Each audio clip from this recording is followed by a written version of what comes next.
నమస్కారం. జై శ్రీరామ్. మనం పూజించే రామలక్ష్మణుడు ఉత్తర భారతదేశ వలస కూలీలంట. వాళ్ళు తిన్న పళ్ళకి డబ్బులు కట్టలేక రావణాసురుడితో యుద్ధం చేశారంట. ఇవి నేనంటున్న మాటలైతే కాదు, నటుడు ప్రకాష్ రాజ్ అంటున్న మాటలైతే ఇవి.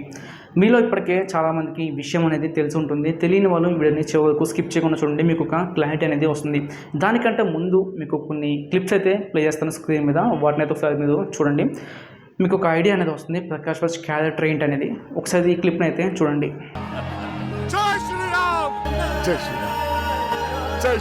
నెక్స్ట్ ఈ క్లిప్ని కూడా చూడండి. వ్యక్తిత్వంలో రాముడు ఉండాలి. హక్కుల కన్నా బాధ్యత గొప్పదన్నది రామతత్వం. కష్టంలో కలిసి నడవాలన్నది సీతతత్వం.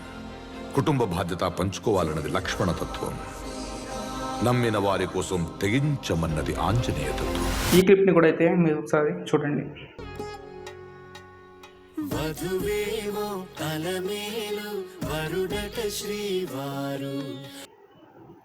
చూస్తున్నారు కదా, సినిమాల్లో అయితే జై శ్రీరామ్ అంటాడు, రాముడు గురించి గొప్పగా చెప్తాడు, సనాతన ధర్మాన్ని చక్కగా అయితే ఆచరిస్తాడు. ఇదంతా సినిమాల్లోనే, కేవలం నటన మాత్రమే. కానీ రియాలిటీ ఎలా ఉంటుందో ఇప్పుడు చూడండి.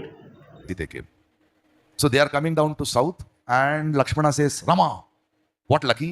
No, there is one forest here. Rama says, no, it is somebody's land. It's somebody's farm. Oh, there are fruits, can we eat? Yeah, but is it stealing? No, if we are hungry, we can eat. As they are eating, the Shurpanaka and Ravana ant come. And Shurpanaka is very angry. It says, Anna, somebody is eating our fruits. And the Anna Ravana says, no, they are hungry, let them eat, we can talk to them later. After they have eaten, they come and this Rama Lakshmana says, hey, lucky. Rama calls Lakshmana lucky. చూస్తున్నారు కదా, అసలు ఏం జరిగిందంటే రీసెంట్గా ఒక festival, ఒక Kerala literature festival అయితే జరిగింది. సో దాంట్లో వీడినైతే ఒక గెస్ట్ కింద అయితే పిలిచారు. అక్కడికి వెళ్ళిన వాడు నాడింగా 4 మంచి మాటలు మాట్లాడి రావడం మానేసి రామాయణంని అయితే టార్గెట్ చేసి హిందువుల్ని రామాయణాన్ని అవమానించే విధంగా మాట్లాడని అయితే ఉద్దేశంతోనే స్టార్ట్ చేశాడు. స్టార్టింగ్లోనే ఈ యొక్క భారతదేశాన్ని 2 భాగాలుగా అయితే విభజించాడు. మీ అందరికీ కూడా తెలుసు, భారతదేశాన్ని ఎవరు ముక్కల కింద విభజించింది బ్రిటిష్ వాళ్ళు. సో వీడు కూడా వాళ్ళు వేసిన విత్తనాల యొక్క ఫలితంగానే ఈ యొక్క భారతదేశం అయితే మిగిలిపోయాడు. వాళ్ళు వెళ్తా కొన్ని విత్తనాలు అయితే వేసి వెళ్ళిపోయారు. దాని యొక్క ఫలితంగానే ఈ రోజున ఈ కుక్క ఈ విధంగా అయితే ఒరుగుతుందనమాట. సో భారతదేశాన్ని 2 ముక్కల కింద అయితే విడదీశాడు. ఒకటి నార్త్ ఇండియా, ఒకటి సౌత్ ఇండియా. సో 2 కింద విడదీశాడు. యొక్క రావణాసుడు ఎవరైతే ఉన్నారో వీడు మన దక్షిణ భారతదేశంలో ఒక ట్రైబల్ కింగ్ అంట. అలాగే రామలక్ష్మణులు నార్త్ ఇండియా నుంచి వచ్చిన వలస కూలీలు అంట. సో వాళ్ళు ఏంటి అంటే ఆకలి వేసి వాళ్ళకి బాగానే ఈ యొక్క రావణాసుడి తోటలో, పొలంలో కొన్ని పళ్ళు అయితే కోసుకుని తిన్నారంట. దానిని శూర్పణఖ గమనించి వాళ్ళని అమౌంట్ అడిగిందంట, డబ్బులు అయితే అడిగిందంట, ట్యాక్స్ కట్టమనంట. కానీ వాళ్ళ దగ్గర కట్టడానికి డబ్బులు లేక రావణాసుడితో అయితే యుద్ధం చేశారంట. వీడు చెప్తున్న స్టోరీ అయితే ఇది. వీడు చెప్తుంది తప్పు అంతా వీడి కల్పించాలనేసి వీడికి కూడా తెలుసు. కానీ కేవలం రామాయణాన్ని అవమానించాలి, హిందువుల్ని అవమానించాలనే ఒక ఉద్దేశంతోనే ఈ విధంగా అయితే వీడు మాట్లాడడం జరిగింది. వీడికి మర్యాద ఇవ్వాల్సిన అవసరం అయితే లేదు. చాలా మంది కింద కామెంట్ సెక్షన్లో మళ్ళీ అడుగుతారు, అంత పెద్దోడిని మళ్ళీ వీడు వాడు అంటున్నాం అనేసి. సో ఇలాంటి వాళ్ళకి రెస్పెక్ట్ అనేది ఇవ్వాల్సిన అవసరం అనేది లేదు. మర్యాద అనేది వయసుతో అయితే కాదు, మన ప్రవర్తన బట్టి అయితే వస్తుంది. కాబట్టి ఇలాంటి కుక్కలకి మర్యాద ఇచ్చి పిలవాల్సిన అవసరం అనేది లేదు. ఇదంతా మాట్లాడిన తర్వాత వాగిన తర్వాత వీడి మీద రియాక్షన్ కూడా అదే విధంగా జనాల నుంచి అయితే వస్తుంది. ఢిల్లీ, ఉత్తరప్రదేశ్, కేరళ, కర్ణాటక, అలాగే మన తెలుగు స్టేట్స్లో ఇంకా గట్టి రియాక్షన్ అయితే వస్తుంది. ఎన్నో ఎఫ్ఐఆర్లు అయితే వీడి మీద ఫైల్ అయినాయి, ఎన్నో కేసులు అయితే అయినాయి. అలాగే విశ్వ హిందూ పరిషత్ కూడా వీడి మీద చాలా స్ట్రాంగ్గా అయితే మాట్లాడడం జరిగింది. హిందువులు వీనైతే చెప్పుతో కొడుతున్నారు, వాడి విగ్రహాలు అయితే కాలుస్తున్నారు. చాలా స్ట్రాంగ్ రియాక్షన్ అయితే హిందూ సమాజం నుంచి అయితే వస్తుంది. సో ఇదైతే ఒక పాజిటివ్ సైనే. కానీ ఎవడు పడితే వాడు మన రామాయణ మహాభారతాల మీద ఇలాంటి కామెంట్స్ అయితే చాలా ఈజీగా అయితే పాస్ చేస్తున్నారు. సనాతన ధర్మం మీద ఇలాంటి కామెంట్స్ అనేవి చాలా ఈజీగా అనేది పాస్ చేస్తున్నారు. సో దీనికి స్ట్రిక్ట్ రూల్స్ అయితే రావాలన్నమాట.